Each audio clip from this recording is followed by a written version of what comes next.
nous avons à déplorer une absence qui est celle de Fatallah Sijilmassi, à notre grand regret, l'ancien secrétaire général de l'Union pour la Méditerranée et ancien d'ailleurs ambassadeur du Maroc en France, donc son point de vue, mais malheureusement, il présente ses excuses, il a été bloqué par une réunion professionnelle au dernier moment et donc il n'a pu être parmi nous à son grand regret. Alors c'était un petit peu gênant parce que ça a déséquilibré ce panel où il y a effectivement quelqu'un qui va nous parler de questions géopolitiques d'un point de vue tunisien et en tout cas plus particulièrement sur la question libyenne, mais qui probablement aussi sera amené à débattre avec la salle de questions plus larges. C'est la raison pour laquelle je remercie Yousra Abou-Rabi de l'Université internationale de Rabat de revenir finalement dans ce panel de manière à je dirais, pouvoir réagir notamment sur le positionnement du Maroc dans la région, qui est quand même important aussi, dans la mesure où le Maroc est revenu depuis peu dans l'Union africaine, mais a aussi des ambitions à ce niveau-là de puissance régionale qui méritent justement d'être signalées. Et puis, donc, après donc, ce cadrage de Yousra et l'intervention du professeur Orchani, mon ami de longue date, hein, puisque nous sommes connus d'ailleurs au Liban, hein, à une époque où nous encadrions un master, un DEA, oui, ça s'appelait même pas encore un master, un DEA de sciences politiques et de relations internationales, donc ça ne nous rajeunit pas, qui depuis d'ailleurs a été longtemps professeur à l'université de Tunis, à Manar, hein, mais également doyen d'ailleurs de la faculté des sciences de droit et des sciences politiques de l'université de Manar, mais qui par la suite, récemment, a été ministre de la Défense en Tunisie. Donc quelqu'un dont le point de vue est un point de vue aussi d'expert de premier plan. Je ne sais pas si je dois également présenter Jean-Paul Burdi, qui alors lui va nous donner une vision plus extérieure de la région au travers des relations du Maroc avec les pétromonarchies du Golfe et les tensions avec l'Iran. Cette vision un peu extérieure, ou en tout cas prise avec un certain recul sortant véritablement du Maghreb, sera complétée par mon humble vision, puisque effectivement un certain nombre de personnes ont souhaité que je réagisse sur la Turquie, le cas échéant, donc je ne manquerai pas de le faire si nécessaire. Et donc, je donne la parole pour quelques minutes à Madame Yousra Abou-Rabi, que vous connaissez déjà, hein, qui est professeure assistante à l'Université internationale de Rabat et qui a bien voulu accepter justement au pied levé, hein, finalement, de nous éclaircir, de nous donner ses lumières, hein, finalement, sur des sujets qu'elle connaît malgré tout extrêmement bien. Merci, Jean, pour cette chaleureuse invitation. Oui, alors, ces rencontres portent, comme leur nom l'indique, sur les transitions politiques, les mutations sociales et les recompositions régionales. Il est temps donc de parler des recompositions régionales. Nous n'avons pas beaucoup parlé de politique étrangère. Et dans les pays du Maghreb, en particulier au Maroc et en Tunisie, un certain nombre de transformations liées aux politiques domestiques ont eu lieu et ont également été accompagnées de redéfinition des intérêts nationaux et de redéfinition aussi des stratégies diplomatiques.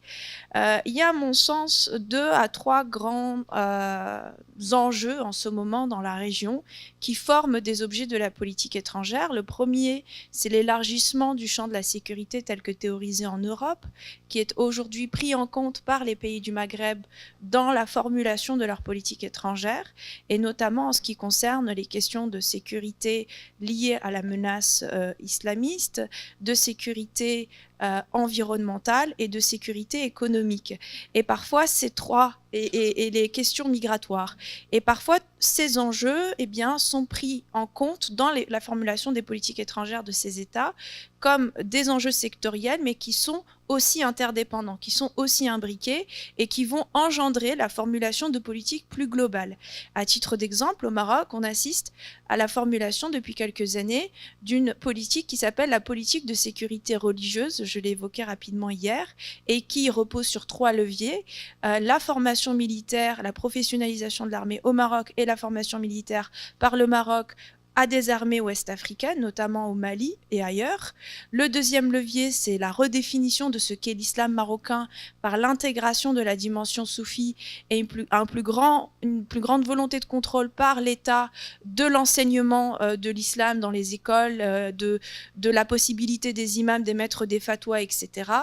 Et le troisième levier, porte sur des dimensions beaucoup plus culturelles et d'éducation et de formation, et s'illustre notamment par un programme de formation des imams à l'extérieur du Maroc. Et donc le Maroc a formé des imams au Mali et ailleurs, et récemment aussi en France, investissant un champ dans lequel la France ne peut pas, en tant que pays laïque, légitimement s'investir.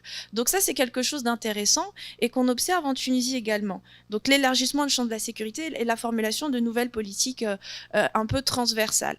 La deuxième observation que je pourrais faire, c'est la volonté des pays sortis des soulèvements du printemps arabe de vouloir s'affirmer en tant que sous-puissance régionale ou en tant que puissance continentale.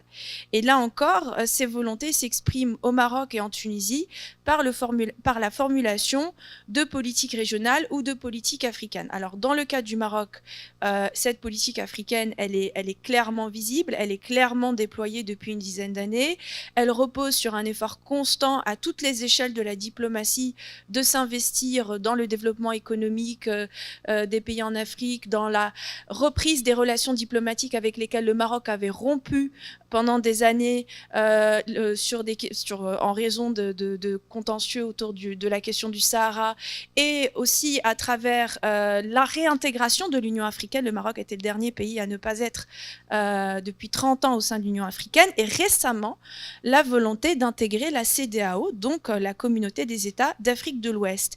Et cette politique africaine, en Tunisie, on observe aussi une résonance de cette politique africaine en Tunisie, puisque en ce moment, on parle beaucoup de la possibilité par la Tunisie de demander également une adhésion à la CEDEAO, à l'espace ouest-africain.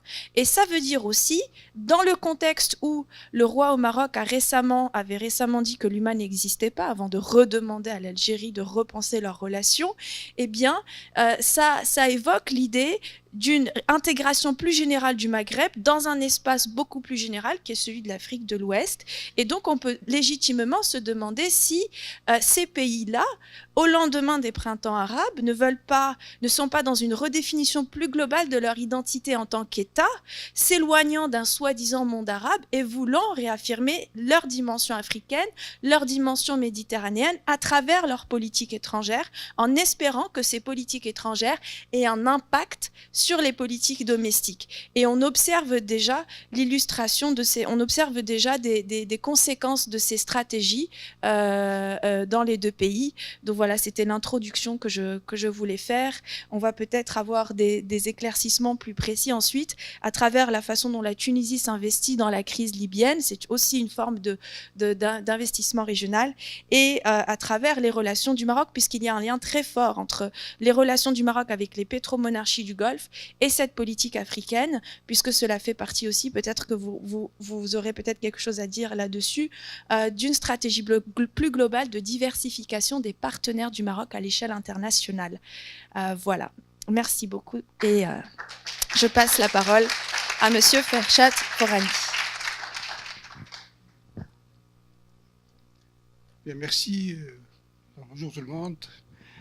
Merci pour Jean qui m'a donné l'occasion de visiter cette ville que je ne connaissais pas, et j'espère donc y venir le plus tôt possible. Bien, je parlais donc de la crise libyenne et la Tunisie. Avant de commencer dans donc, le vif du sujet, je voudrais donc m'interroger un peu sur les termes du sujet. D'abord, le sujet parle en termes de crise. On peut être tenté de dire que le mot crise n'est pas assez fort. Qu'en Libye, en fait, il n'y a pas seulement une crise, mais il y a un conflit armé non international. Donc certains parlent même de guerre civile. Mais je pense que le terme crise est un mot générique donc, qui englobe toutes ces situations. Deuxième remarque, le terme crise est utilisé au singulier. Cela veut dire peut-être qu'il s'agit de la crise actuelle qui date de 2011, donc à partir de 2010-2011. Mais c'est une occasion pour dire que la Tunisie et la Libye ont eu toujours une relation tumultueuse et deux crises, disons, donc historiques, donc je pense peuvent être donc citées, celle de 1974, lorsque, à la suite d'un contexte assez particulier, un État unique a été créé, l'État arabe islamique, qui englobe la Tunisie et donc la Libye, et cet État, bien sûr, à la suite d'une autre crise, donc n'a pas pris long feu. Et la deuxième crise, cette fois-ci, elle est beaucoup plus violente. C'est l'opération de Gafsa, qui est une ville du nord-ouest, lorsque le colonel Kadhafi a armé des opposants tunisiens contre le régime donc, tunisien à l'époque, et elle date de 1980. D'ailleurs, la deuxième crise était un peu la conséquence de la première. Parce que Kadhafi n'a pas beaucoup aimé que la Tunisie dénonce donc l'accord d'État arabe islamique. Et donc, il a eu cette action. Mais la crise actuelle, donc utilisée au singulier, certainement est beaucoup plus grave. Beaucoup plus grave, et ses effets sont dévastateurs. Sur les relations tuniso-libyennes, je pense qu'il y a beaucoup de paradoxes. D'abord, la Tunisie a été à l'origine de la révolution libyenne. C'est elle qui a déclenché, donc en quelque sorte, la chute du régime de Kadhafi. Bon, certainement, les deux pays ont pris des voies différentes. Donc, la Libye a pris la voie de la violence. La Tunisie a pris la voie de la démocratie, de la construction constitutionnelle. Mais ce qu'on peut dire, c'est que la crise libyenne, ou ce qui se passe en Libye en tout cas, n'a pas beaucoup d'effet sur le cheminement politique de la construction démocratique en Tunisie. Ni sur la transition, ni sur la construction constitutionnelle. Et comme vous le savez tous, la constitution de 2014 donc reste une constitution moderniste, une constitution démocratique. Et donc je ne pense pas qu'il y aura un retour en arrière. Hier, on a parlé de retour de l'hégémonie binaliste ou d'une forme de retour à la dictature. Je pense que le pouvoir ou le système politique tunisien, en tout cas tel qu'il est prévu par la Constitution, est un pouvoir éclaté, où chaque portion, chaque partie du régime a une partie du pouvoir. Le pouvoir donc exécutif est un pouvoir bicéphale, donc les deux, donc aussi bien le président de la République que le chef du gouvernement ont chacun une partie de ce pouvoir, le Parlement également, mais en plus il y a d'autres formes d'acteurs qui sont très importants et qui n'apparaissent pas dans la constitution tunisienne. D'ailleurs, qui n'ont jamais apparu dans l'histoire de la Tunisie, dans l'histoire formelle, je veux dire. c'est le cas, par exemple, du syndicat, du puissant syndicat JTT, qui fait de la politique et qui exerce une influence décisive sur le fonctionnement du régime politique tunisien. Donc, ce pouvoir éclaté donc, en plusieurs parties, je ne pense pas de manière réaliste qu'il puisse aboutir à une forme de retour à la dictature ou quelque chose comme ça. Donc, la situation en Libye n'a pas eu beaucoup d'effets, du moins c'est mon avis, donc elle n'a pas eu beaucoup d'effets sur le cheminement de la construction de la transition démocratique en Tunisie. Peut-être l'explication réside dans le fait que, aussi bien chez le peuple tunisien, chez les franges importantes du peuple tunisien, que la position officielle de l'État tunisien, il y a comme un consensus de neutralité par rapport à ce qui se passe en Libye. Donc neutralité, dès le départ d'ailleurs, la Tunisie a accueilli pratiquement dans toutes les parties libyennes, donc aussi bien les caciques de l'ancien régime de Kadhafi que les factions armées. Et je pense que de ce point de vue-là, il n'y a pas eu donc une discrimination entre les partis et cette neutralité a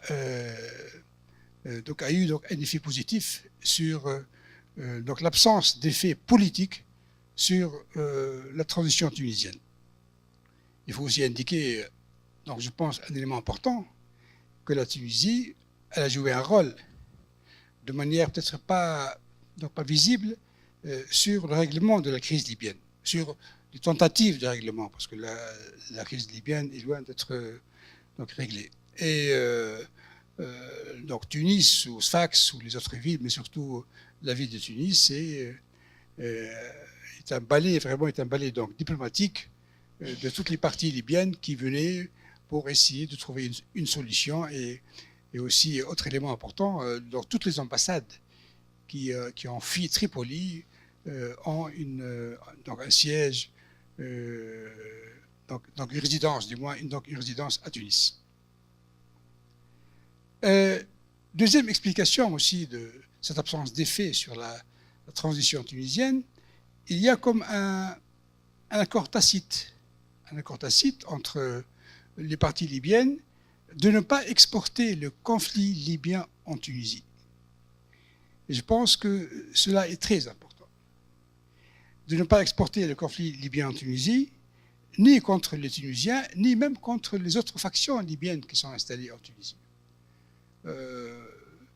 Donc, à partir de 2010-2011 jusqu'à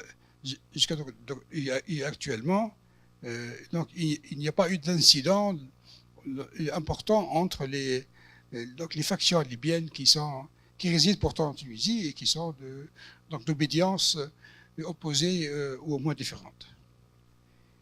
Pas d'effet ou peu d'effet sur la transition tunisienne, pas d'effet politique, mais la crise libyenne a deux effets majeurs, je pense. Ce sont ces deux effets que je vais tenter de les voir avec vous. Et évidemment, lorsque je dis la crise libyenne n'a pas d'effet politique sur la transition, il y a aussi, toutefois, il faut aussi indiquer que, en termes de géopolitique, le conflit libyen a beaucoup d'effets. Donc, il a eu un effet sur la région, sur la configuration régionale, donc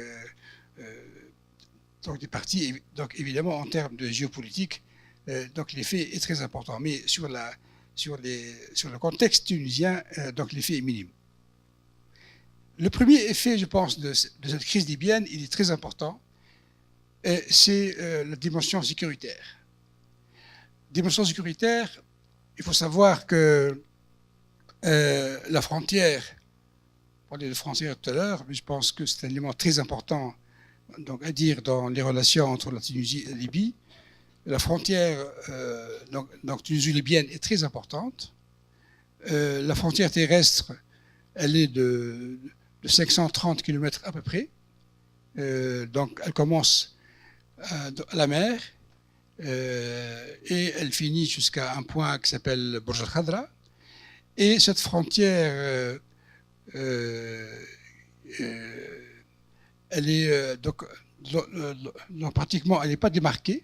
Donc il n'y a pas eu un accord entre la Tunisie et la Libye sur la démarcation de la frontière. Donc c'est pas le cas entre la Tunisie et l'Algérie. Et il y a seulement 2 postes frontaliers dans cette longueur. Le premier, il est près de la mer. Et c'est un poste très important sur le plan commercial et humain, c'est le poste de Ras Jdir. Et le deuxième poste, qui est donc après donc, au milieu de cette frontière, il y a 230 km de la mer, le poste de Dhiba. Et l'élément important, c'est que cette frontière, elle n'est pas visible à l'œil nu. Donc c'est pratiquement plat. Et ce qui fait, pendant très longtemps, il y a eu un mouvement très important d'hommes, de contrebandiers, de dromadaires. Et donc, il y a eu un mouvement naturel des peuples qui sont souvent des alliés ou des parents sur cette frontière. Après 2011, évidemment, la situation a changé. Parce que durant l'ère de à peu près 60 ans, la contrebande était permise plus ou moins, jusqu'à un certain seuil évidemment, mais devant donc l'absence d'État en Libye, l'État était failli, donc il n'y avait pas de, donc les armes donc circulaient de manière tout à fait libre. Évidemment, il fallait stopper ou au moins essayer de contrôler l'entrée, donc surtout l'entrée de la contrebande qui était liée au terrorisme. Parce qu'il faut savoir que la contrebande de carburant ou autres produits, de tabac et autres, n'avait pas seulement un but commercial. Elle avait aussi un but sécuritaire dans le sens où les contrebandiers étaient dans beaucoup de cas, en tout cas, étaient liés aux bandes terroristes tunisiens, je veux dire, les Tunisiens qui étaient établis en Libye. Évidemment, les factions libyennes qui étaient, de par ces frontières, qui étaient installées au-delà de ces frontières, ces factions changent au gré des situations, de l'évolution de la situation en Libye. Au départ, il y avait le groupe qui s'appelait l'Aube de la Libye, Fajr Libya, qui était donc du côté ouest de la frontière.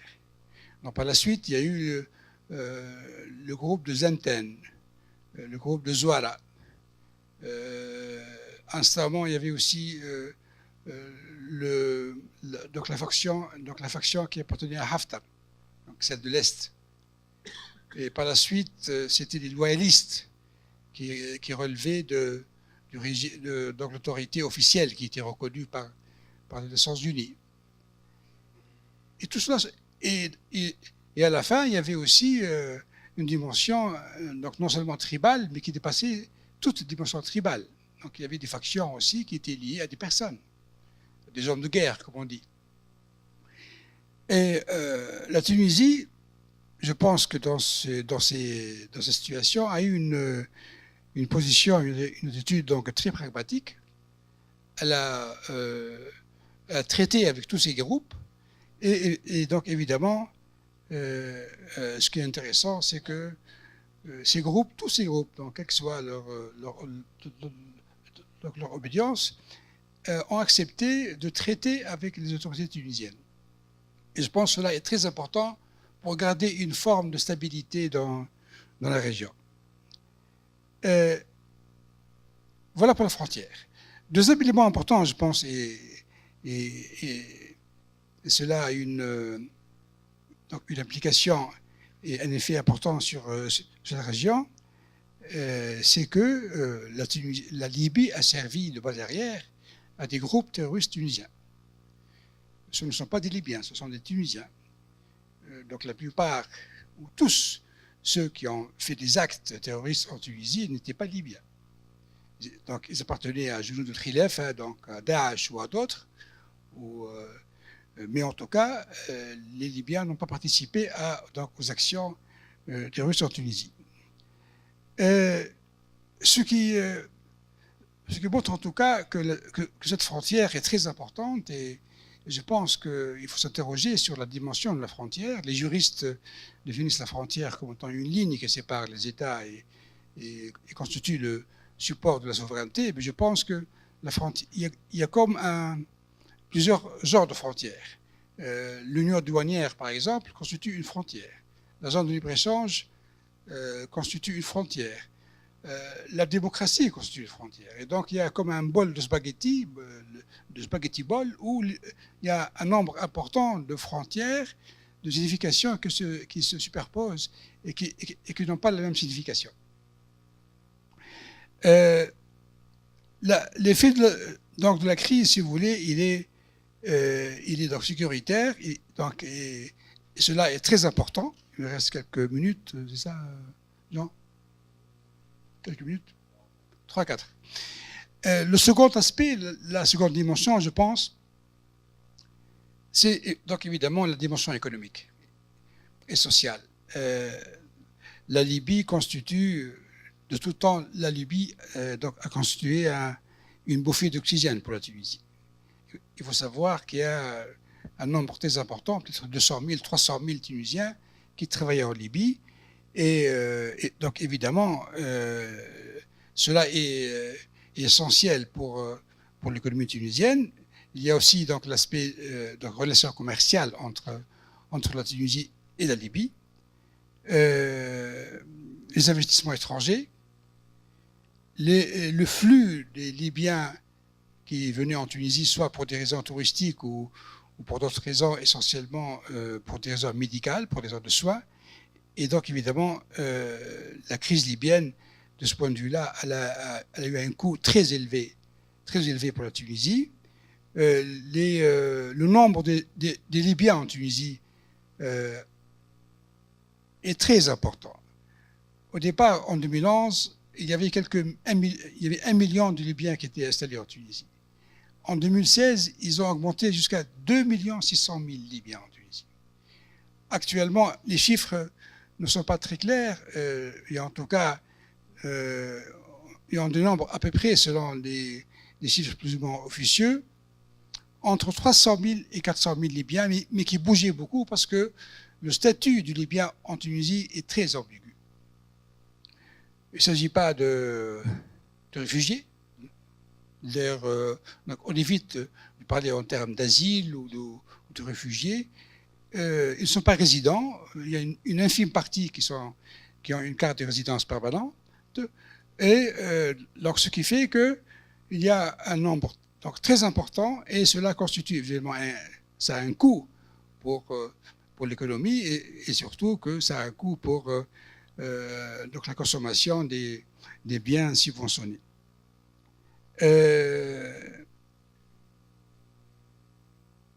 Selon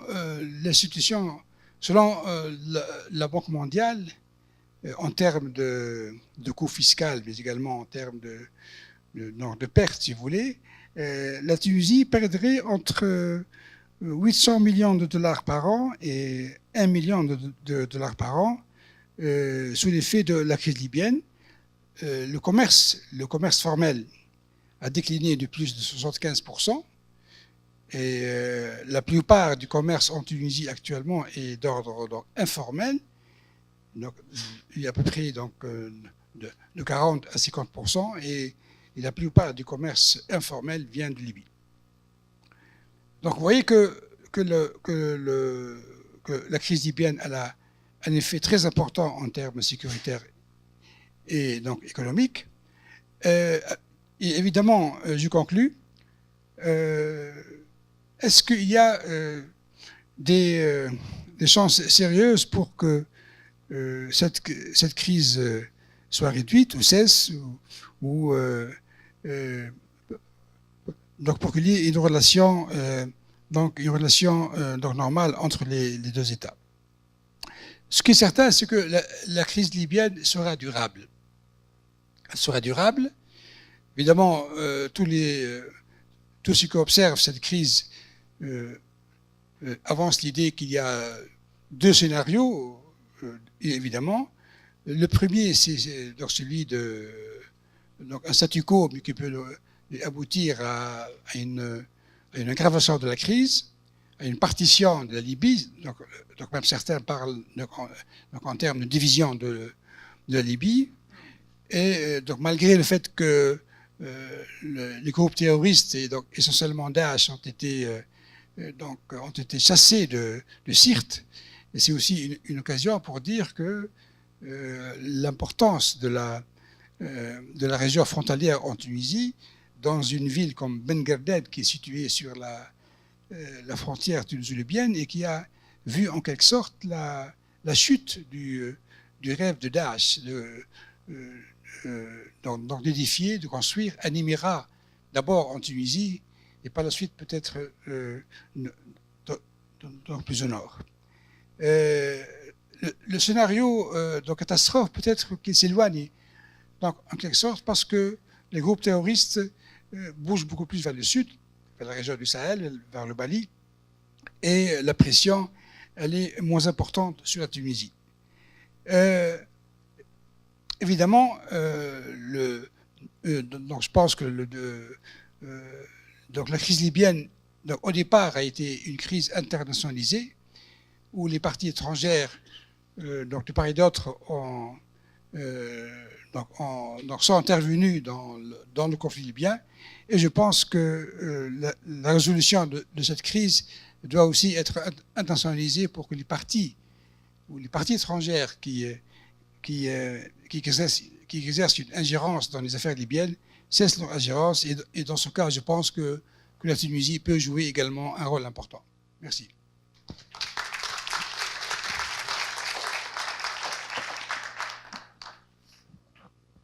Merci. Donc, dans la foulée, quelques réflexions sur les relations, alors non pas du Maroc avec les pétromonarchies et de l'Iran avec le Maroc, mais les relations privilégiées des pétromonarchies avec le Maroc et les relations chaotiques du Maroc avec l'Iran. Bon, je m'éloigne un peu de ce qui avait été initialement prévu. Bon, je ne sais pas si je dois remercier le professeur Jean Marcoux, ici présent, de m'avoir sollicité sur ce thème. Eu égard à mon incompétence sur les questions du Maghreb, bon, j'ai proposé une étude comparative des reines d'abeilles au Maroc et en Tunisie. Ça a été sèchement retoqué. Bon, je suis revenu à ce qu'on m'a demandé, c'est-à-dire voir un peu les relations entre le Golfe et le Maroc, à la fois pétromonarchie et Iran. Bon, passons aux choses un peu sérieuses. Deux parties, donc les pétromonarchies et le Maroc. Puis la deuxième partie, ça sera le Maroc et l'Iran. Alors, sous forme de coups de projecteur qui pourraient être en fait des thèmes à creuser par des études, par des étudiants ou dans des thèses. D'abord, les facteurs structurants des relations entre les pétromonarchies du Golfe. Bon, j'inclus bien évidemment l'Arabie Saoudite. Les pétromonarchies du Golfe et le Maroc. À mon avis, il y a trois facteurs structurants principaux. Le premier facteur, c'est évidemment un facteur institutionnel, c'est-à-dire la nature monarchique des régimes. Bon, ça paraît une évidence de dire ça, mais enfin, on peut le rappeler. Dans le monde arabe, depuis un certain temps, il y a des monarchies d'un côté, des républiques de l'autre. Bon, et les relations ont souvent été conflictuelles. Bon, en l'occurrence, nous sommes dans des liens monarchiques que je n'hésite pas à qualifier de liens de nature syndicale, c'est-à-dire c'est le syndicat des monarchies arabes. On le voit dans certaines crises sociales ou politiques. Le deuxième facteur structurant, c'est l'alignement, je dirais, d'éléments géopolitiques et sécuritaires partagés par ces États. L'alliance avec les États-Unis, bien évidemment, et puis les préoccupations sécuritaires au sens de ne pas avoir à être confronté à des processus révolutionnaires qui seraient susceptibles de remettre en cause le caractère monarchique en direction des républiques. Et puis la troisième dimension, c'est une dimension qui est moins religieuse que confessionnelle, c'est l'appartenance de ces monarchies à l'islam sunnite. Et je montrerai en quoi c'est un facteur non négligeable. Donc ce sont des facteurs structurants. Deuxième point, je me suis posé la question d'un éventuel facteur générationnel À savoir que l'année 1999 a été fort riche en matière de changement de dirigeants, puisque à quelques semaines d'intervalle, et dans l'ordre chronologique, au Bahreïn, le roi Hamad a succédé à son père l'émir Issa, lequel émir Issa régnait depuis 1961, c'est-à-dire depuis 33 ans. Donc changement de monarque au Bahreïn. Quelques jours après, changement de régime, enfin pardon, changement de monarque au Maroc, puisque le roi Mohamed VI succède à son père, Hassan II, qui régnait depuis 1961, c'est-à-dire depuis 33 ans également. Et puis, quelques jours après, en Jordanie, le roi Abdallah succède à son père, le roi Hussein, qui lui régnait depuis beaucoup plus longtemps, 52, c'est-à-dire 46 ans ou quelque chose comme ça. Donc on a une génération de monarques qui arrivent sur le trône et en relisant un peu de vieilles notes de l'époque, on a parlé de printemps marocain. Alors il y a eu un effet printemps marocain. On en a rappelé certains épisodes, Moudawana, bon, il y a eu des aspects de liberté, justice transitionnelle, un certain nombre de libertés qui ont été rétablies, la fermeture du ban du Tazmamart, enfin bon, donc il y a eu des avancées tout à fait indéniables. On a parlé d'un printemps bahreïni avec des projets de réforme constitutionnelle et de libéralisation du régime du Bahreïn. Bon, ça s'est effondré au bout de quelques mois sur les attentats du 11 septembre, et on n'en parle plus depuis les attentats du 11 septembre. En Jordanie, je connais un peu moins, mais je pense aussi que le changement générationnel, hein, le vieux roi Hussein et le jeune Abdallah, ça a introduit un esprit printemps. Donc les printemps arabes de 2011, ce n'est pas les premiers printemps, il y a eu un épisode précédent. On rajoutera un quatrième larron. Bon, mais là, c'est début 2000, quelques mois après, c'est le jeune Bachar al-Assad qui succède à son père, qui était sur le trône depuis 30 ans. Hein. Donc il y a un changement générationnel. Bon, on laissera de côté le dernier, mais au moins les trois premiers, ça crée des liens. Et je suis convaincu, pour suivre au jour le jour l'actualité au Bahreïn, que l'intensité des télégrammes diplomatiques que s'échangent le roi Hamad et le roi du Maroc tient un peu à cette arrivée concomitante sur le trône. Je pense qu'aussi bien à Manama qu'à Rabat, il y a un fonctionnaire qui est chargé d'envoyer des télégrammes de félicitations tous les jours entre les deux monarchies. C'est étonnant, hein, sur tout et n'importe quoi, j'y reviendrai. Voilà, donc il y a un effet générationnel qui peut jouer. Troisième effet, qui peut expliquer des relations un peu privilégiées, ça c'est un collègue, donc Mohamed, qui le rappelait hier soir, moi que j'avais repéré un peu plus tard, mais qui me rappelait que dès les années 1980, beaucoup de fortunes du Golfe, et en particulier du côté des monarchies régnantes, ont déménagé une partie de leurs actifs immobiliers du Liban vers le Maroc, eu égard à la situation marocaine, la situation libanaise, la guerre au Liban, qui fait que finalement c'était beaucoup plus tranquille d'aller s'installer au Maroc que de rester au Liban. Donc il y a eu des transferts de capitaux et il y a eu de gros investissements immobiliers. Bon, les pétromonarques investissant dans moult palais sur le territoire du Maroc. Et ça s'est accéléré, bon, c'est ce à quoi je pensais, ça s'est accéléré après les attentats du 11 septembre 2001, quand un certain nombre de pétromonarques ou de gens appartenant aux familles régnantes, en particulier de l'Arabie Saoudite, se sont sentis un peu mal à l'aise aux États-Unis ou à Marbella, etc., après les attentats du 11 septembre. Et finalement, on dit bon, le Maroc, c'est pas très loin de Marbella, il vaut peut-être mieux aller s'installer au Maroc, c'est plus tranquille, on est un peu plus protégé. Et mon collègue donc rappelait hier soir, dans une discussion informelle, que ces investissements immobiliers sont facilités par le fait qu'effectivement, il suffisait qu'il y ait des coups de téléphone entre les chancelleries royales pour dégager le terrain législatif, réglementaire, etc., et construire des palais là où on veut sans aucune difficulté. Et en même temps, on vient de le rappeler, transférer des capitaux sous forme liquide sans aucune difficulté, puisque tout ça est couvert par et l'immunité diplomatique et les liens monarchiques ou princiers. Voilà, donc c'est un facteur non négligeable. Les pétromonarques du Golfe passent de longues périodes de vacances au Maroc, hein, que ce soit pendant l'été parce que le climat est meilleur, ou que ce soit pendant le ramadan parce que le climat est meilleur. Bon, c'est tout à fait évident. Et alors à chaque fois, bon, il y a moult échanges qui apparaissent dans les agences de presse. Ça permet de suivre un peu la circulation incessante entre le Golfe et le Maroc, hein, qu'on devine peu parfois. Quatrième facteur, donc j'avance aussi chronologiquement, 2011. Réunis à Riyad, donc le 10 mai 2011, les 6 États membres du Conseil de coopération du Golfe ont annoncé l'adhésion au Conseil de coopération du Golfe du Royaume de Jordanie et du Royaume du Maroc.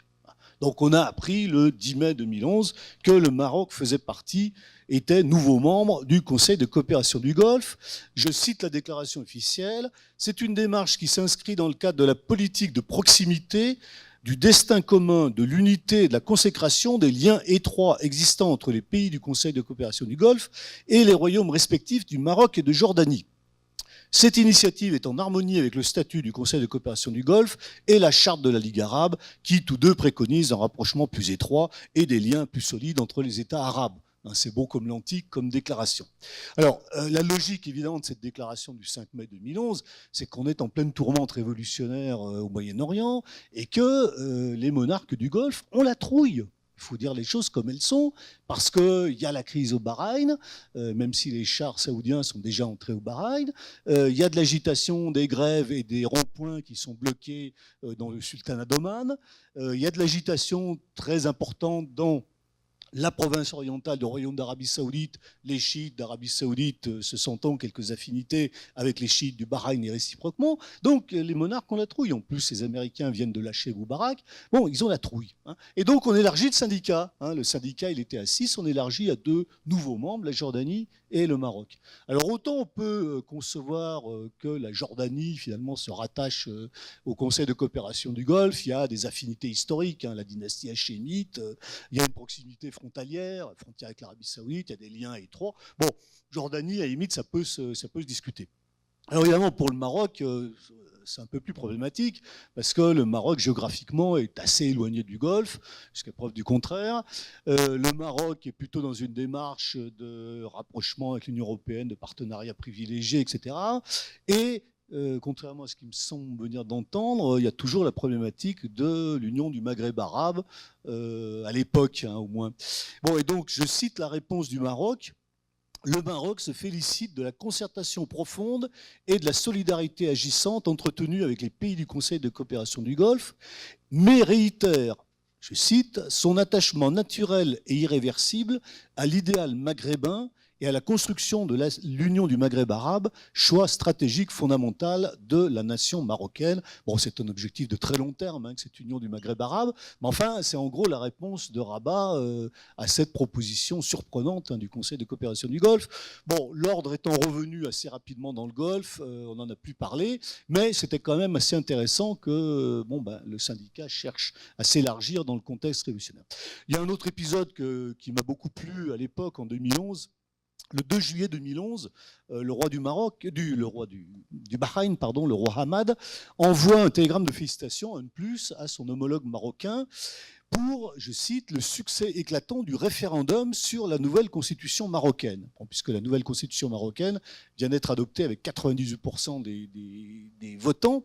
En 2001, le roi Hamad, qui venait d'arriver sur le trône, avait lui aussi fait un référendum sur un projet de monarchie constitutionnelle. Le résultat avait été évidemment 98%. Bon, la seule différence, c'est qu'évidemment au Maroc c'est entré en vigueur plus ou moins. Ça n'a pas été le cas évidemment au Bahreïn puisque ça s'est bloqué brutalement. Bon, bref, le roi Hamad félicite Mohamed VI pour le succès du référendum. Mais le même jour, alors c'est passé évidemment totalement, ça a été totalement occupé par l'agence de presse du Bahreïn.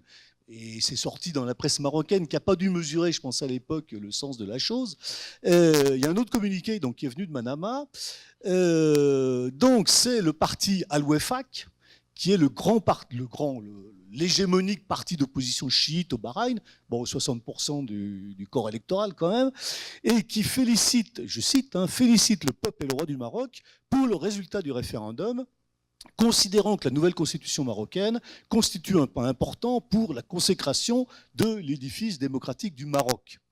Bon, il y avait un communiqué annexe qui n'a pas été envoyé au Maroc, mais qui a été envoyé au roi Hamad. Et dans le même texte, Al-Wefaq donc demande au roi Hamad, je cite, d'engager des réformes constitutionnelles semblables à celles adoptées au Maroc pour diriger le pays vers la monarchie constitutionnelle, limitation des pouvoirs du roi, Premier ministre issu de la majorité parlementaire, indépendance de la justice et fin des tribunaux d'exception. Alors, c'est assez remarquable parce que à l'époque, évidemment, le Wefaq, à l'époque et toujours au jour d'aujourd'hui, le Wefaq est accusé d'être un agent de l'Iran. Depuis quelques semaines, on est aussi agent de l'Iran et du Qatar. Je le signale à ceux que ça intéresse. Bon, c'était comme au temps de Staline, on était agent de la CIA, du Mossad, du Vatican et de je ne sais pas quoi. Donc là, maintenant, au Bahreïn, on est agent de l'Iran et agent du Qatar. Bon, bref. Donc, en fait, le parti chiite du Bahreïn s'est saisi de la réforme constitutionnelle marocaine pour faire pression sur la monarchie sunnite du Bahreïn en posant le Maroc en exemple. Donc ça, j'ai trouvé que c'était assez habile. Bon, ça n'a malheureusement pas débloqué la situation. Et enfin, un cinquième point et dernier concernant ces relations entre les pétromonarchies et le Maroc, puisqu'il faut nécessairement, dans toute démarche de recherche ou d'exposition, introduire une problématique de genre. Donc c'est la question de la prostitution et de la prostitution marocaine, à savoir que les gens du Golfe viennent au Maroc où il y a un marché prostitutionnel non négligeable, qui a été illustré dans le film Much Love de Nabil Ayouch il y a 2 ou 3 ans. Et par ailleurs, le Maroc est grand pourvoyeur de prostituées pour le Golfe et le Moyen-Orient en général. Bon, un chiffre qui date de 2010, je peux trouver de chiffre plus récent, estimé à 23 000 les Marocaines existant des activités de prostitution dans la région du Golfe et au Moyen-Orient. Donc c'est en fait surtout le Golfe, le Liban. Majoritairement contre leur volonté, bon, dans un schéma classique, mais pour une partie d'entre elles aussi par choix d'aller exercer ces activités dans le Golfe où les ressources sont importantes et la demande est importante. Alors, ça peut paraître curieux, mais je veux dire, ça participe de la construction dans la région du Golfe de l'image de la Marocaine associée à la prostituée, qui est toujours mise en avant dans un certain nombre d'affaires de divorce, de violence conjugale ou de crises diverses et variées. Et donc là, c'est la faute à la Marocaine parce que les Marocaines sont prostituées, c'est bien connu. Voilà. Bon, ça évidemment dans le cadre de la grande hypocrisie et de la grande tartufferie qui règne chez nos amis chez une partie de nos amis du Golfe. Voilà. Donc voilà un peu ces coups de projecteur sur les pétromonarchies. Donc des échanges de tout type, mais des échanges étroits entre dirigeants sur des bases diverses, à la fois sécuritaires, financières, immobilières et autres. Et comme effectivement ça a été rappelé, ça permet aussi d'élargir à chacun des deux acteurs, enfin l'acteur pétromonarchie et l'acteur Maroc, des liens de déploiement d'activités diplomatiques diverses et variées. Je passe au deuxième volet, les relations chaotiques du Maroc et de l'Iran. Parce que finalement, en essayant de réfléchir un peu à cette question, on s'aperçoit que l'histoire des relations du Maroc avec l'Iran, c'est l'histoire de ruptures successives et répétées des relations diplomatiques. Alors, chronologiquement, c'est simple. 1979, donc révolution en Iran. Le Shah d'Iran s'enfuit, il passe 2-3 jours en Égypte, et ensuite il passe 2 mois accueilli par Hassan II au Maroc avant d'entamer une longue pérégrination qui se terminera par son décès. Mais enfin, il passe 2 mois chez Hassan II, qui a multiplié les déclarations extrêmement virulentes contre le nouveau régime iranien, en particulier en qualifiant l'imam Khomeini d'hérétique, bon, ce qui n'a pas évidemment amélioré les relations qui étaient à créer entre les deux pays. Bon, il est évident que le Maroc, comme beaucoup d'autres pays, ont rompu les relations diplomatiques. Épisode suivant, 2009. Alors les relations diplomatiques, elles ont été rétablies à la fin des années 90, je n'ai pas retrouvé la date exacte, enfin elles ont été rétablies. Et puis arrive 2009, en 2009, une fois de plus en Iran, un mollah complètement obscur qui était conseiller de l'imam Khamenei, le guide de la révolution, déclare que, comme d'habitude, le Bahreïn est la 14e province de l'Iran. Bon, c'est récurrent depuis 1961. Les Iraniens, au nom de l'histoire du XVIe siècle, disent le Bahreïn, c'est chez nous, etc. Il y a un siège au Majlis pour le Bahreïn. Bon. Donc, protestation virulente évidemment au Bahreïn, ça c'est normal. La Ligue arabe soutient unanimement la position du roi du Bahreïn. Mais ce qui a beaucoup surpris, c'est la virulence de la réaction marocaine, que certains ont qualifiée de réaction à l'artillerie lourde. Et les Iraniens ont été extrêmement surpris parce que l'Iran, du jour au lendemain, a rompu ses relations diplomatiques avec le Maroc, a rompu ses relations diplomatiques avec l'Iran. On s'est demandé pourquoi, on a eu l'explication dans un communiqué quelques jours après, où le ministère marocain des Affaires étrangères explique qu'il y a des ingérences iraniennes dans les affaires intérieures marocaines, et en particulier un activisme avéré des autorités de l'Iran, et notamment de sa représentation diplomatique à Rabat, visant à altérer les fondamentaux religieux du royaume et à tenter de menacer l'unicité du culte musulman et le rite malékite sunnite au Maroc. En gros, prosélytisme chiite et conversion de quelques milliers de Marocains au chiisme. Bon, tout ça est attribué à des manœuvres de l'ambassade iranienne. C'est sans doute plus compliqué que ça. C'est peu connu, c'est extrêmement minoritaire, mais visiblement, c'est un caillou dans les chaussures du côté du Maroc. Bon, troisième et dernier épisode, et ça sera le dernier. Les relations diplomatiques sont rétablies en 2015 dans le contexte de l'accord international sur le nucléaire. Bon, il y a pas mal de gens qui renouent avec l'Iran. Donc le Maroc rétablit ses relations avec l'Iran qui avaient été rompues en 2009.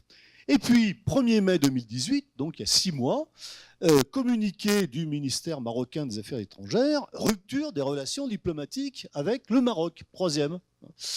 Motif, le Hezbollah, allié de Téhéran, accorde un soutien militaire sous forme d'entraînement et de livraison d'armes au Front Polisario par le truchement d'un diplomate iranien en Algérie. Donc motif, le Hezbollah soutient et agite le Polisario. Et on retrouve le petit caillou dans la chaussure. En plus, Téhéran mène une subversion prosélyte chiite au Maroc en accordant des bourses à des jeunes Marocains belges. Communauté marocaine en Belgique, bourse iranienne pour aller faire des études. Bon, voilà. Et dans la foulée, évidemment, la Ligue arabe se déclare totalement solidaire du Maroc. En réalité, bon, j'ai creusé un peu ce dernier épisode.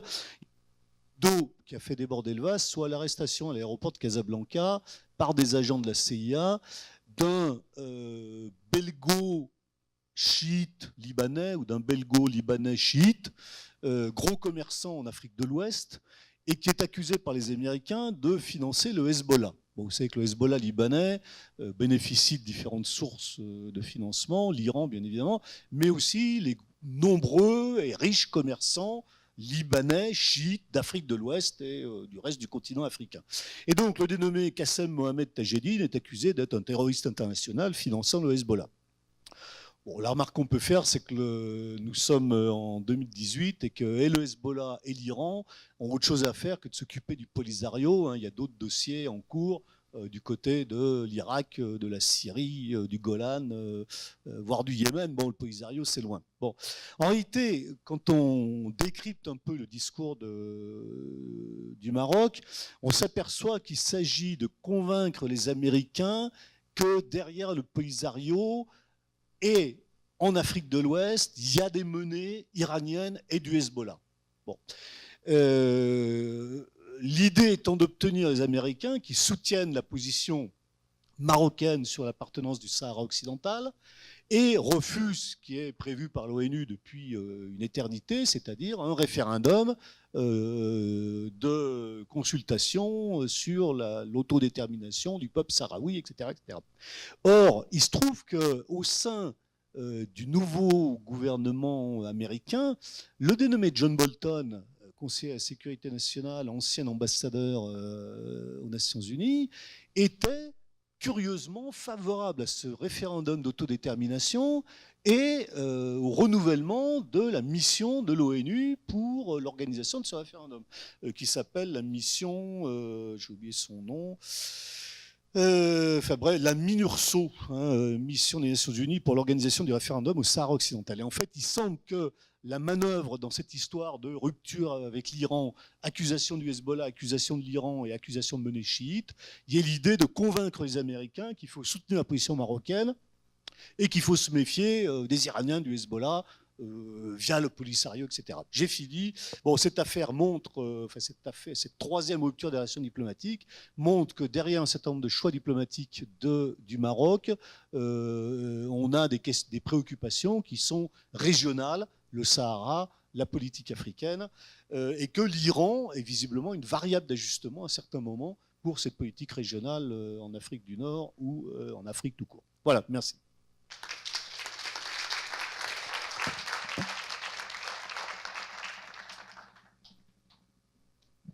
Merci, professeur Burdi. Donc, je vais réagir rapidement avant de passer la parole à l'auditoire pour les questions, telles que m'a demandé le professeur Marcoux. Je vais d'abord ajouter quelques éléments à votre présentation. Plus récemment encore, en 2016, le roi a effectué une visite à Riyad, la première de 3 visites qui ont lieu ensuite en Chine et en Russie. Et à Riyad, il y a eu un discours particulièrement important lorsqu'on analyse la politique étrangère du Maroc, où il dit que finalement l'ONU, les puissances occidentales, sans les nommer, avaient une politique de coup de poignard dans le dos. Et que finalement, même si son discours n'était dirigé vers personne en particulier, il allait désormais élargir les relations du Maroc et notamment entreprendre des voyages. Donc il a annoncé à Riyad qu'il allait avoir des voyages en Chine et en Russie, entreprendre l'élargissement de ses alliances stratégiques. Et ce discours a été fait à Riyad parce que cet espace faisait partie justement d'un espace plus large à l'est que le Maroc perçoit comme une alternative aux puissances occidentales, à l'ONU, concernant la question du Sahara, qui demeure la boussole du diplomate marin de la politique étrangère du royaume, quelqu'un qui ne reconnaît pas, un pays qui ne soutient pas la position marocaine sur le Sahara est défini comme un ennemi, et un pays qui soutient la proposition marocaine concernant le plan d'autonomie est quelqu'un qui est potentiellement un allié ou un ami. Donc la définition des amis et des ennemis du Maroc est très simple. Diplomatiquement, elle repose sur la question sahraoui. Cela dit, il y a eu un changement puisque le Maroc a abandonné sa forme de doctrine Hallstein en référence à ce qui s'est passé en Allemagne durant la guerre froide, c'est-à-dire qu'il ne coupe plus systématiquement ses relations diplomatiques avec les pays qui refusent de reconnaître le Sahara comme étant marocain ou qui reconnaissent le Sahara comme étant un pays indépendant. Cela dit, le Sahara demeure l'intérêt national vital et donc le guide de toute politique étrangère. Maintenant, ce qui se passe avec les pays du Golfe et plus largement la Chine et la Russie, c'est une volonté plus générale, au-delà des relations monarchiques propres, au-delà de la volonté des pétromonarchies du Golfe de se rassembler autour d'un quelconque syndicat, c'est vis-à-vis des intérêts du royaume, d'avoir un appui par rapport à sa propre politique africaine. Et donc, dans ce cadre-là, la plupart des investissements qui ont été déployés par les pétromonarchies du Golfe ces dernières années avaient été en partie reventilés sur le terrain africain. Ce qui montre que même dans son approche par le Maroc aujourd'hui des pays du Golfe, il y a véritablement sa nouvelle vision de la région qui est impliquée. Et pour revenir aussi à ce que disait Monsieur Orchani, on le voit bien, on se demande finalement si, au regard des difficultés de la Tunisie à trouver une solution pour la Libye, au regard des difficultés pour le Maroc de réintégrer, de se rapprocher de l'Algérie, et au regard du discours d'il y a 2 ans où le roi disait que l'humain, ça n'existait plus, on peut légitimement se demander, du coup c'est une question que je vous pose, si après les printemps arabes, l'idée d'une intégration régionale, elle est totalement abandonnée dans l'esprit des dirigeants au profit d'intérêts nationaux plus individuels concernant les États et qui vont concerner des domaines qui ne sont pas nécessairement harmonisés ou qui ne font pas l'objet d'un consensus entre les États arabes sous couvert d'une façade où on se dit oui, nous sommes des pays arabes, nous vivons les mêmes problématiques, alors en matière de politique étrangère, les priorités ne sont pas du tout les mêmes aujourd'hui. Voilà, donc c'était une question générale et peut-être que maintenant je vais passer la parole à Mourad Chabi. La première donc pour Monsieur Horchen. Alors, vous m'entendez? Ouais. Vous avez évoqué alors l'impact au fait en l'occurrence de la crise libyenne sur la Tunisie. Et il y a un élément dont j'aimerais que sur lequel vous pouviez témoigner en l'occurrence, notamment en tant qu'ancien ministre de la Défense, c'était l'impact de cette crise libyenne justement sur les dépenses tunisiennes, notamment en question de sécurité à la fois militaire et sécuritaire justement, l'impact que cela a pu avoir, en plus de cet impact économique qui a greffé 30% des exportations tunisiennes, plus le fait de recevoir pour la Tunisie 2 millions de Libyens sur une population de 7 millions. Et la Tunisie elle-même une population de 12. Donc l'impact, vous, non pas en tant qu'universitaire, mais sur ce que vous avez pu voir à la fois en tant qu'ancien ministre de la Défense, mais en même temps, la manière dont celles-ci, ces dépenses, ont greffé le budget du gouvernement tunisien dans sa phase de croissance. Jean-Paul Burdi, alors j'aurais aimé que vous puissiez faire un lien avec l'actualité et également évoquer cette question subsidiaire, mais peut-être importante, du lien existant entre le Maroc et la monarchie du Golfe, et notamment certains États, l'Arabie Saoudite entre autres, et les Émirats Arabes Unis, sur ce lien sécuritaire et de questions de défense très fort existant entre le Maroc et, par exemple, l'Arabie Saoudite. En 2009, lors de la première intervention au Yémen de l'Arabie Saoudite, des forces spéciales jordaniennes marocaines et appuyées par certains éléments occidentaux ont tenté d'appuyer l'Arabie Saoudite dans ses premières phases de frappe contre le Yémen. Et depuis 2015, l'intervention saoudienne au Yémen, le Maroc intervient indirectement. Il y a eu des retours, d'ailleurs un retour très récent des armées marocaines, et un appui financier des monarchies du Golfe. Et en lien avec l'actualité très récente du voyage de Mohammed Ben Salman, qui, en partant aux États-Unis, s'est arrêté à Tunis et au retour va s'arrêter à Alger. Donc il est en Argentine, pardon, mais squeeze le Maroc. Donc faire le lien entre cette actualité et celle que vous avez peut-être un peu passé rapidement, vu le temps, sur les questions sécuritaires existantes entre le Maroc et ses monarchies du Golfe. Merci. Allez. Oui, moi j'ai 2 questions, ou 3. J'ai des, comment dirais-je, des mises au point et puis des questions. À propos de l'intervention de mon ami Horshan, je pense que la démocratie, le processus démocratie, ou le triomphe de la démocratie en Tunisie, il est lié justement à 2 phénomènes très importants, à savoir le terrorisme en Libye et le terrorisme en Algérie. Je crois que l'Algérie, la Tunisie est comme un sandwich entre 2, justement, terrorismes qui risquent justement de retarder le processus démocratique en Tunisie. Deuxième, j'ai suivi avec intérêt l'intervention du professeur Jean-Paul Burdi, mais j'étais un peu surpris. Est-ce que la prostitution est un élément officiel dans les relations internationales? Est-ce que vous devez le mettre Je ne sais pas, j'étais un peu surpris par cette, comment dirais-je, vous avez mis en exergue un élément qui n'est pas officiel, qui est international. La prostitution, d'un côté, de l'autre côté, il fallait mettre les choses au point. Le Maroc, en 1974, il a accepté le référendum. Le problème, c'est une question de recensement de l'ONU qui n'a pas été fait dans les territoires. Là aussi, j'ai une petite mise au point à ma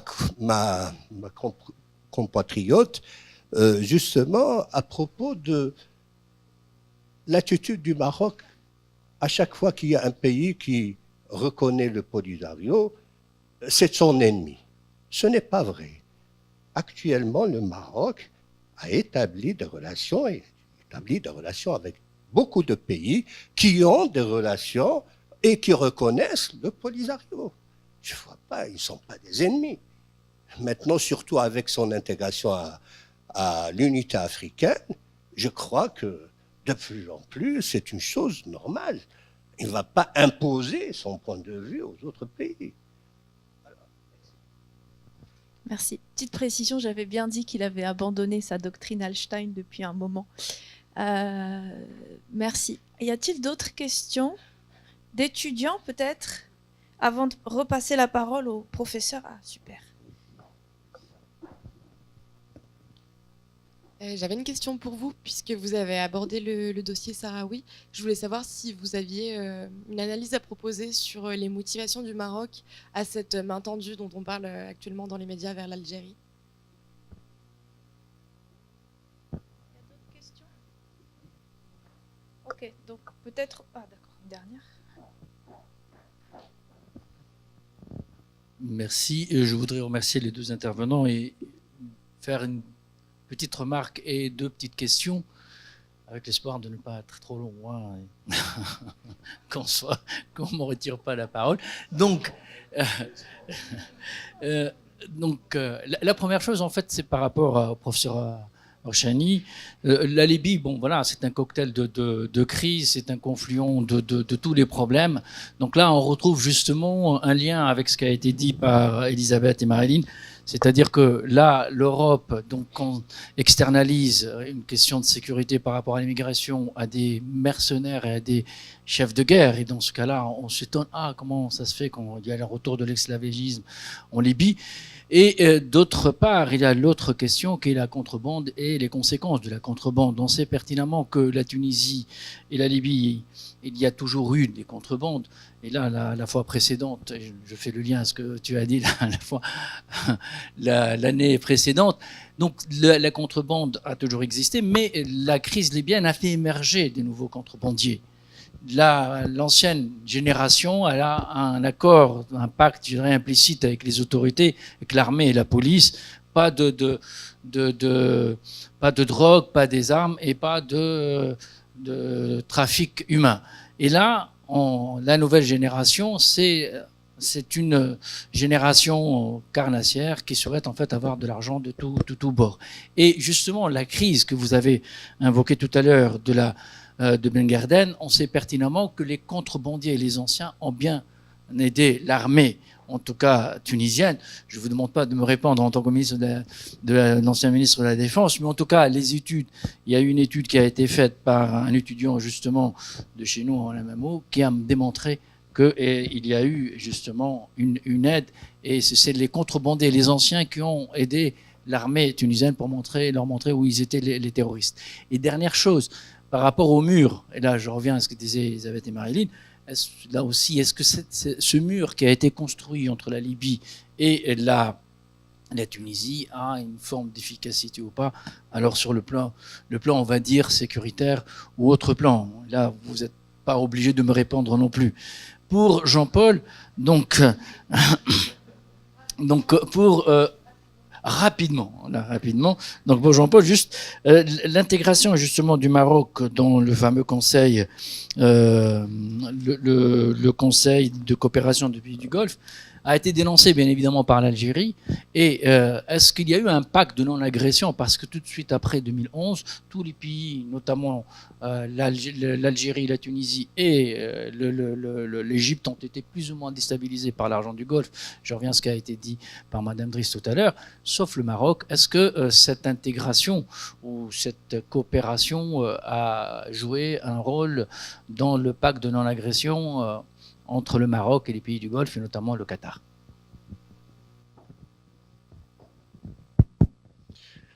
Oui, une petite question alors qui touche mes interrogations sur la Turquie. Le sentiment que j'ai des relations à la fois turco-marocaines et turco-tunisiennes, c'est le sentiment de bonnes relations bilatérales qui sont portées par... je dirais par des relations économiques intenses, même si elles sont effectivement déséquilibrées et qu'on sent quand même que ça suscite des interrogations du côté des responsables tunisiens et des responsables marocains, notamment sur les risques de concurrence déloyale par moment. Une relation qui est portée aussi sur le plan je dirais du soft power, notamment par finalement le maintien de cette popularité malgré la fin du modèle turc, de l'époque du modèle turc, une popularité finalement de la Turquie au travers, je dirais, d'un certain nombre de phénomènes bien connus tels que les feuilletons dont j'ai pu constater la popularité toujours présente récemment lors d'enseignements dans le monde arabe, et également la présence d'organismes turcs liés au ministère des Affaires étrangères, les Yunus Emre Enstitüsü, qui sont les instituts culturels turcs, sur le plan du développement, les agences du TİKA, l'agence de coopération du gouvernement turc, qui sont représentées au Maroc et en Tunisie de manière intense. Donc finalement des relations bilatérales qui sont fortes, et j'irais portées aussi peut-être d'ailleurs par une dichotomie entre le point de vue des élites, voire des personnes engagées politiquement, qui peuvent être assez critiques par moments à l'égard de la Turquie, notamment en Tunisie, et notamment des derniers développements du système politique turc depuis quelques années, et puis ces tout derniers mois également. Et puis finalement un sentiment populaire qui lui est beaucoup plus positif. Mais plus généralement, je me demande comment la Tunisie et le Maroc vont gérer justement cette relation plutôt favorable et ces opportunités plutôt favorables avec la Turquie, avec un contexte stratégique où en fait ils peuvent être en opposition, puisqu'on rappelait les relations avec les pays du Golfe, on rappelait, il faut bien voir aussi que sur des conflits comme la Syrie, sur ce qui se passe à l'heure actuelle dans le Golfe, justement, les deux parties, d'un côté Turquie et de l'autre côté Maroc-Tunisie, sont en position, alors elles ne sont pas en conflit direct, mais sont en position aussi d'avoir des positions qui sont loin d'être identiques et loin d'être similaires, loin d'être sur les mêmes positions. Donc je me demande comment on rend compatible en fait au Maroc et en Tunisie ces relations bilatérales positives, et même cette demande de relations bilatérales avec un contexte stratégique qui lui est beaucoup moins clair et peut-être conflictuel. Je pense que vous avez beaucoup de questions. Donc. Ah oui.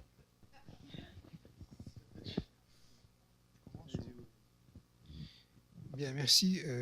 Évidemment, bon, d'abord, merci pour les questions. Elles sont toutes intéressantes. Je commence peut-être par répondre à mon ami, monsieur le professeur Razi. Ce qui retarde la démocratie dans un pays comme la Tunisie, c'est la démocratie elle-même. La démocratie est un processus lent. Et, la Tunisie elle n'a pas eu la chance comme certains pays d'Europe centrale ou orientale, où elle est adossée où la transition s'est faite dans un contexte assez pacifique, assez paisible. Des pays comme la Pologne, la Tchécoslovaquie et autres sont adossés à l'Union européenne, donc derrière. Et deuxièmement, ils n'ont pas de terrorisme. Donc je pense que ce qui retarde la démocratie, bon, je ne sais pas si on peut parler en termes de retard. Hein. Est-ce que 8 ans, ou 9 ans, ou 10 ans, c'est beaucoup dans l'âge d'un pays? Bon, c'est beaucoup dans l'âge d'un être humain, mais supposons que c'est beaucoup. Et ce qui retarde la démocratie en Tunisie, ce sont donc des causes essentiellement internes, je pense. Le champ politique n'est pas constitué, il n'y a pas la démocratie suppose des partis politiques, malheureusement. Et donc les partis politiques ont en tout cas une forme d'activité collective. Hein. Ça peut être des partis comme autre chose, mais généralement ceux qui font les élections législatives, ceux qui veulent arriver au pouvoir, généralement ce sont des partis politiques. Et cela n'est pas encore fait en Tunisie. Et donc forcément, ça prend du temps. Et donc je pense que ni la Libye, ni l'Algérie, bon, peut-être qu'il y a un coup, mais donc je vais en parler. Il Donc il y a un coût, mais je pense que le processus constitutionnel avance en Tunisie. Même il avance donc difficilement, mais il avance. Là, on le voit avec toutes les lois qui sont adoptées, qui sont très modernistes, qui même bousculent donc le schéma traditionnel de l'islam. Et donc je pense que la Tunisie, ça, donc je peux le dire ici, reste une exception. Elle reste une exception. Donc malgré tout ce qu'elle vit comme difficulté, elle reste une exception dans la région arabe, dans la région africaine, dans ces pays musulmans. Et forcément, ça ne sera pas une chose facile que... Évidemment, le coût évidemment de la sécurité, elle a un coût. Donc pour parler de ce... Vraiment entre guillemets, hein, le mur, c'est pas un mur pour moi. Ce sont des obstacles naturels. Donc des tranchées ont été creusées, si je dis, jusqu'à la moitié de la frontière, donc sur 230 km à peu près. Et le sable qui a été enlevé des tranchées a constitué une sorte d'obstacle naturel de sable. Donc c'est pas un mur. C'est pas un mur au sens classique. Bon, est-ce que c'est efficace? Oui, c'est efficace. C'est efficace parce que ça a stoppé le mouvement des voitures. Ce sont des Toyota, donc toutes qui transportaient des armes ou qui transportaient des carburants pour financer donc le transport des armes ou qui transportaient des balles, des milliers de balles qui sont cachées dans les bidons de carburant. Et donc forcément, il y a un lien presque de causalité entre la contrebande et le terrorisme. Et cela, évidemment, ça n'a pas empêché que les petits contrebandiers sont là aussi. Et c'est vrai ce que vous dites. De tout temps, les contrebandiers ont agi de pair avec donc l'armée qui est sur place et également la garde nationale. Et c'est normal parce que vous avez une frontière entre la Libye et la Tunisie. Je ne sais pas, peut-être j'aurais dû rapporter un schéma où c'est plat. Et donc, il n'y a pas d'obstacle naturel. Et donc, forcément, il y a donc un mouvement extraordinaire. Et donc, le renseignement est très important. Et le renseignement, évidemment, ça a un coût. Bon, la frontière a été... il y a un projet important d'installation de contrôle par radar et de contrôle qui a été financé par les Américains et les Allemands. Les Allemands sont très actifs dans ce domaine, et qui va instituer donc un système de contrôle dans la partie utile de la frontière, donc la partie où il y a beaucoup de mouvements, parce que la partie sud de la frontière, c'est une partie où il y a beaucoup de dunes, et donc forcément c'est difficile pour les contrebandiers de bouger. Mais la partie utile où il y a beaucoup de contrebande, là il y aura un contrôle centralisé, mais qui est efficace. D'ailleurs, en fait, la preuve de son efficacité, lorsqu'il y a eu l'opération de Begarden, ils voulaient transporter des armes. Ils n'ont pas pu. La plupart des armes qui ont été utilisées dans les opérations terroristes ou même à Begarden, c'était des armes qui ont été transportées dans les années 2012-2013 en Tunisie. À une époque où l'État était très faible, à une époque où l'État était permissif aussi. Ça, il faut le dire. Et donc, ce sont des arbres qui ont été enterrés dans la région de Begarden, enterrés dans les maisons, enterrés dans les champs. Et donc, vous voyez que le projet existait avant. Donc, ça est important. Donc, pour le coup, je pense que le coût, il y a une partie qui a été financée par la Tunisie, c'est à peu près 20 milliards de dinars. Non, 20 milliards de millim. Donc, c'est après, donc le tiers, c'est 7 millions d'euros après. Et donc le reste, c'est un don donc, allemand et américain. Est-ce que l'intégration régionale a été abandonnée? Non, je pense. L'UMA est moribonde. Là, c'est clair. Le SANSAD, qui est une organisation basée en Libye, elle est morte. Mais je pense que l'intégration régionale existe d'abord par le mouvement des capitaux. Il y a toujours un mouvement de capitaux entre la Libye, la Tunisie, parfois de manière légale, mais de manière légale aussi. Entre la Tunisie et l'Algérie, il y a un mouvement intense sur le plan commercial. Il y a beaucoup d'hommes d'affaires en Tunisie, nord-tunisiens qui sont installés en Algérie. Et inversement. Entre la Tunisie et le Maroc aussi, il y a un moment très important. Donc, étudiants. Moi, je pense que l'intégration régionale ne sera jamais une intégration par le haut. Les politiques, à la limite, ça ne les intéresse pas, cette intégration régionale, parce que toute intégration régionale suppose un abandon de souveraineté, de quelque part. Et forcément, les politiques, ils ne veulent pas de cet abandon. Et ce qui va en faire l'intégration régionale, ce sont les peuples, c'est clair.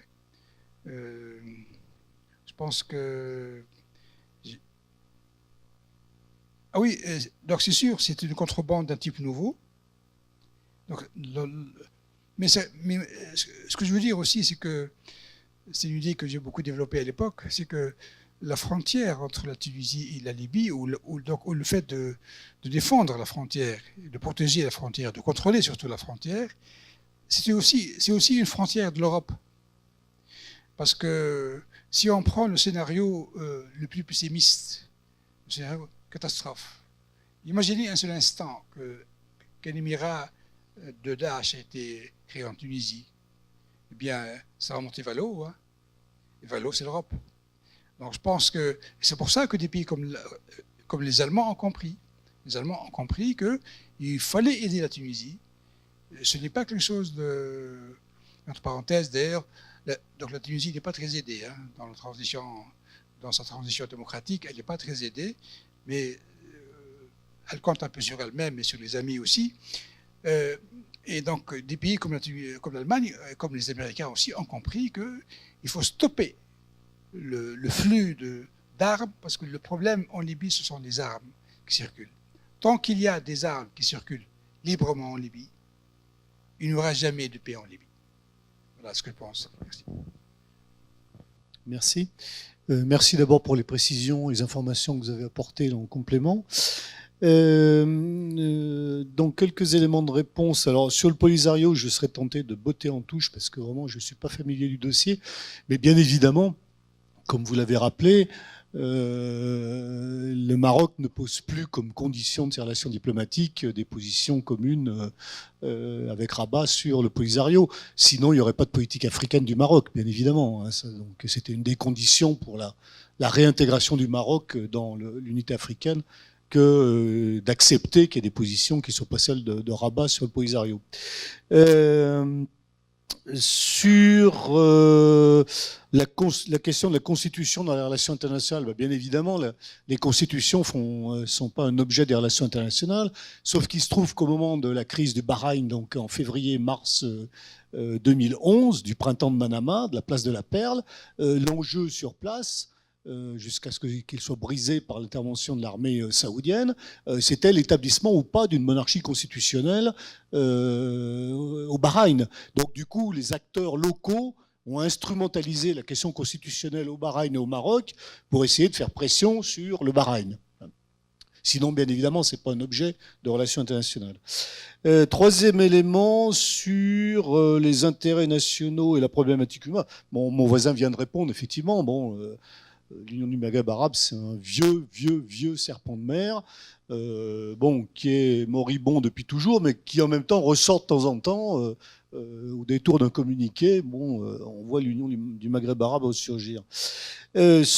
Pour répondre à Mouad Chapi sur l'armée marocaine dans le conflit du Yémen, il faut se rappeler qu'effectivement, quand le conflit du Yémen, celui de 2015 à l'intervention saoudienne, a commencé, il y a plein d'acteurs qui se sont présentés pour participer à la coalition saoudienne. Donc, je veux dire, la liste est extrêmement longue de tous les gens qui ont intérêt à être bien avec Riyad, en particulier au plan financier. Et donc, tout le monde a plus ou moins fourni quelques frégates, quelques chars, quelques avions d'observation, etc. Sauf erreur, le Maroc a dû fournir des navires, me semble-t-il, et des avions et des avions. Mais j'avoue que non plus, je ne sais pas où ça en est exactement. La liste initiale était très longue.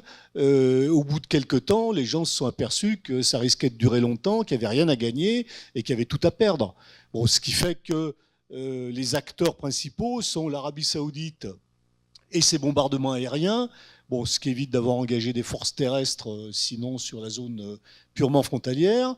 Et l'acteur terrestre est essentiellement émirati, donc les Émirats arabes unis, qui utilisent moult armes françaises, hein, les chars Leclerc, les canons César, etc., mais qui sont mises en œuvre largement par les mercenaires pakistanais et soudanais.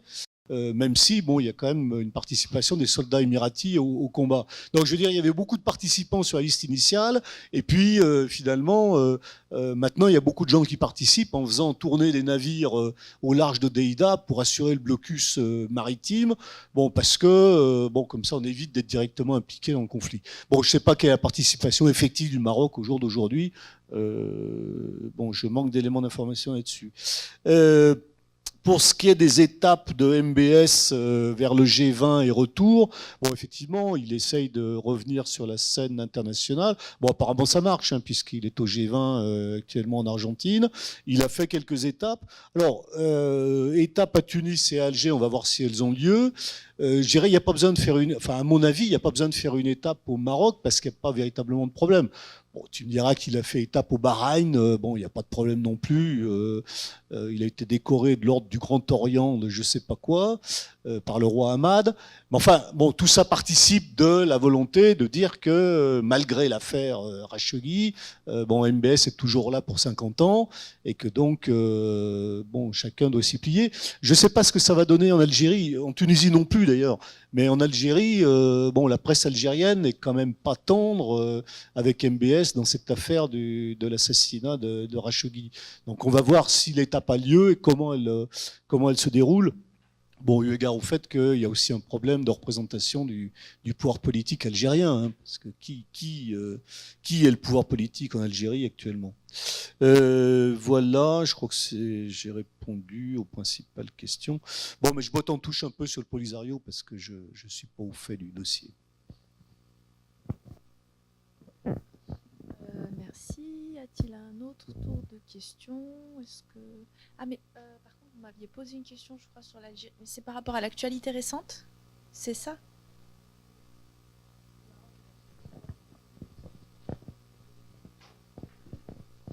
Oui, c'est vrai que ça paraît contradictoire. C'est vrai que ça paraît contradictoire. Depuis une dizaine d'années, le Maroc est résolument tourné vers l'Afrique. Il y a 2 ans, 2-3 ans, le Maroc est retourné dans l'Union africaine après 30 ans d'absence. Récemment, il a demandé d'adhérer à la CEDEAO. Et dans la même foulée, le roi déclare que l'humain n'existe plus. Bon. Pourquoi aujourd'hui demander à l'Algérie de renouer un dialogue? Eh bien, non, bon, on ne peut pas connaître les raisons personnelles qui motivent cette demande, mais on peut tenter de les expliquer, de les comprendre. Intégrer la région Afrique de l'Ouest, au bout d'un moment, ça ne peut pas être soutenable sans engager des relations bilatérales avec l'Algérie. Maintenant, pourquoi l'Algérie a refusé cette rencontre, ce sommet bilatéral, et a mobilisé officiellement, a demandé officiellement à la Tunisie, me semble, et aux autres pays, de se joindre dans le cadre de l'UMA à cette discussion. Mais c'est en fait une politique que l'Algérie a toujours entrepris, ce que Ted Hopf appelle les politiques étrangères de l'habitus, c'est-à-dire que pour le moment, l'Algérie n'a pas de stratégie renouvelée en matière de politique étrangère et par rapport à sa politique vis-à-vis du Maroc. Et donc, elle continue de faire ce qu'elle a toujours fait jusqu'au moment où elle va trouver plus précisément ce qui va dans son intérêt, même si pour le moment, si on devait faire un calcul coût-bénéfice très rationnel.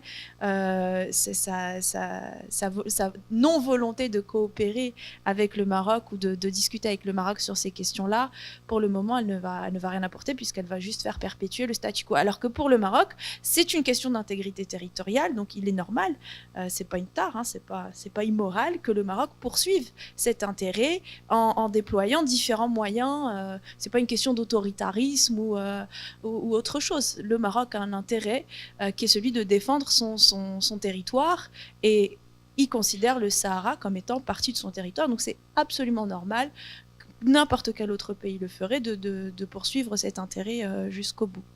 Donc voilà. Et en fait, par rapport à l'UMA, bon, c'est vrai que l'UMA est une organisation politique. Et donc forcément, lorsque ça ne va pas entre les dirigeants politiques, ça ne va pas au sein de l'UMA.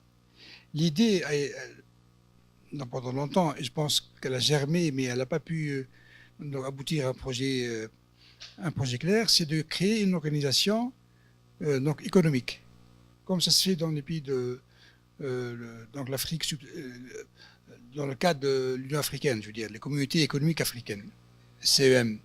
Donc c'est de créer des formes d'organisation économique indépendamment des contingences politiques, et éviter que des problèmes ou des conflits ou des tensions politiques rejaillissent sur l'économie. L'idée a été acceptée au sein de l'UMA, mais bon, maintenant il y a la Libye le problème libyen qui a surgi et qui a bloqué donc, beaucoup plus que le problème entre l'Algérie et le Maroc. Donc, actuellement, ce projet-là bloque, et l'UMA bloque essentiellement donc à cause du conflit libyen, pas de la crise, du conflit.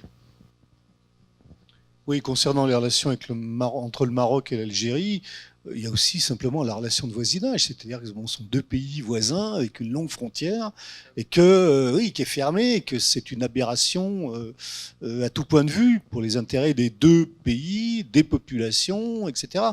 Donc il y a les intérêts nationaux bien sûr, mais il y a aussi la logique élémentaire du voisinage par nécessité. Je dirais. Si on s'en tenait à la Turquie et à l'Iran, ils ont 1000 motifs d'avoir une frontière fermée, des raisons idéologiques, d'affrontements Syrie, etc.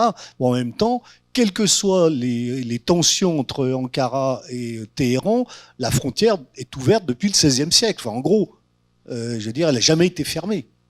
Donc c'est aussi une question de nécessité, de logique. Mais encore faudrait-il qu'il y ait deux acteurs dans ce débat, parce qu'il y a un acteur marocain, on sait qui c'est, l'acteur algérien, ça bloque quand même beaucoup de l'avancée d'énormément de dossiers. Alors évidemment, sur les questions du Polisario, dès qu'il y a le Polisario, on a le communiqué automatique de la chancellerie à Alger. Mais c'est de l'automatisme, c'est pas de la politique, ça bouge pas, c'est bloqué. Bien. Je sais pas, j'ai pas l'impression que ça marche. Si, non, ça marche. Ça marche, c'est très bien. Je crois je sais qu'il y a peut-être d'autres questions, mais vu l'heure avancée, on va être obligé de clore ces débats, parce que de toute manière, je pense qu'on aurait encore beaucoup de choses à dire sur toutes ces questions passionnantes, qu'elles soient politiques, constitutionnelles, des questions de société, comme on a eu ce matin un large éventail sur ce sujet, et puis des questions stratégiques cet après-midi. Ce que je voulais surtout, c'est vous remercier tous, d'abord remercier tous les participants, tous les intervenants, tous les modérateurs de ces 6e journées internationales sur la Méditerranée et le Moyen-Orient. Bien sûr, remercier la région Rhône-Alpes, et la région plus exactement Auvergne-Rhône-Alpes, puisque vous savez que nous sommes une nouvelle région depuis 2 ans. Bien évidemment, nos partenaires universitaires, et en particulier l'UQAM et la chaire d'Endurant, l'Université internationale de Rabat, Pacte, le CERDAP 2, l'IRMC, Grenoble École de Management, et puis, bien sûr, les associations, bien sûr, nos associations étudiantes de Sciences Po Grenoble, notamment l'association Monde Arabe, FIP et l'association Déclic, qui, je l'espère, nous a fait de beaux témoignages photos au cours de ces journées. Également l'association Coup de Soleil en Auvergne-Rhône-Alpes, et puis les revues traditionnelles et les revues online qui ont relayé, en particulier Clés du Moyen-Orient, et bien sûr le magazine que vous connaissez bien, Moyen-Orient, et la revue Carto de Guillaume Fourmont. À toutes et à tous, merci. À vous tous qui avez participé activement au cours de ces 3 demi-journées. Un grand merci pour les questions, vous l'avez vu, qui ont permis d'enrichir les interventions, qui n'étaient finalement que des moyens d'ouvrir la discussion. Je vous donne bien sûr rendez-vous pour les prochaines activités de la chaire, les prochaines activités sur la Méditerranée et le Moyen-Orient à Sciences Po Grenoble, et en particulier pour des 7e journées qui nous permettront de nous retrouver, je l'espère, dans un an. Merci à toutes et à tous et bonne soirée.